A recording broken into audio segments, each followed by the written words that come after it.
नमस्कार, जय जोहार। आप सभी का स्वागत करती हूँ छत्तीसगढ़ राउंड अप में। सबसे पहले मैं सारे हमारे व्यूअर्स को छत्तीसगढ़ तक और इंडिया टुडे ग्रुप की तरफ से मेरी क्रिसमस विश करना चाहती हूँ। आई होप आपका ये दिन बहुत शुभ हो।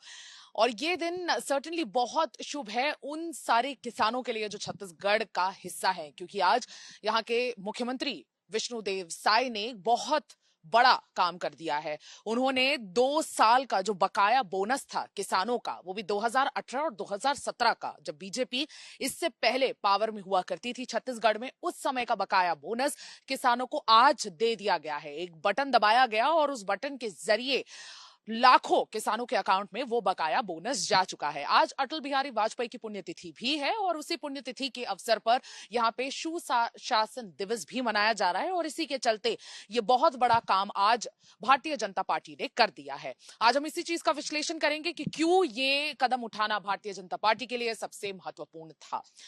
आइए चलते हैं बिना किसी डिले के।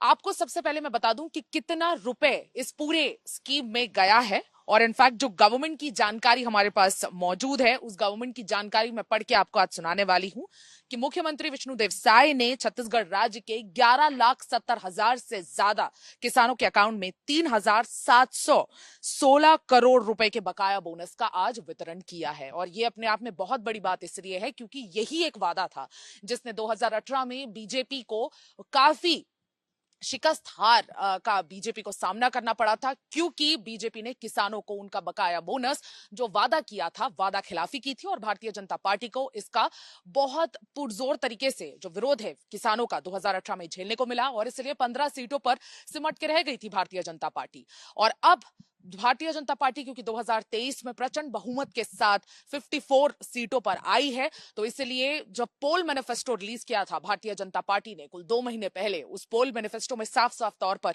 यह बात कह दी गई थी भारतीय जनता पार्टी द्वारा कि किसानों को न सिर्फ 2 साल का बकाया बोनस दिया जाएगा, लेकिन 3100 पर क्विंटल पर धान खरीदी भी की जाएगी। तो ये जो 2 बहुत बड़े वादे थे, माना जाता है कि किसानों का वोट गेन करने में, किसानों का वोट बीजेपी के पाले में लाने में सबसे महत्वपूर्ण भूमिका निभाई है इन दोनों वादों में।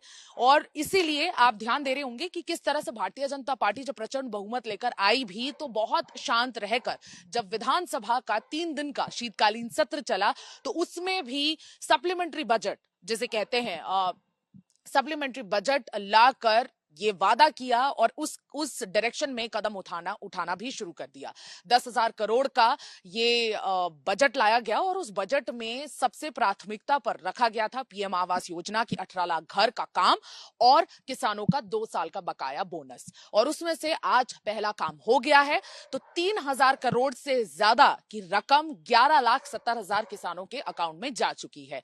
बीजेपी ने ये रियलाइज किया था और बीजेपी को यह एहसास था कि किसानों को नाराज करना छत्तीसगढ़ जैसे प्रदेश में काफी भारी पड़ सकता है, इसलिए अपनी पुरानी गलतियों को सुधारने का काम बीजेपी ने तुरंत ही सत्ता में आने के बाद कर दिया है। क्योंकि मैं आपको बता दूं, छत्तीसगढ़ में 80% किसान हैं, माफ कीजिएगा 70% किसान है और उसमें से 80% जो किसान है वो स्मॉल और मार्जिनल है, मतलब वो छोटे किसान है जिनका काम ऐसे बोनस से चलता है, जिनका काम बहुत सारी ऐसी छोटी बड़ी रकमों पर डिपेंड करता है। और इसलिए किसानों के लिए ये जो बोनस था जो 2013 के आसपास प्रॉमिस किया गया था भारतीय जनता पार्टी द्वारा, वो बहुत महत्वपूर्ण होता है उनके काम के लिए, और उनका काम अटक जाता है अगर ये बोनस रुक जाता है। तो कई जगह के जो किसान हैं उन्होंने उम्मीद लगानी भी शुरू कर दी थी और कई जगह के किसान लगातार ये बोलना भी शुरू कर दिए थे कि अगर इस बार भी भारतीय जनता पार्टी ने किसानों को हल्के में लिया तो ये बिल्कुल अच्छा नहीं होगा, और अगर भारतीय जनता पार्टी यहाँ पे अगले 5 साल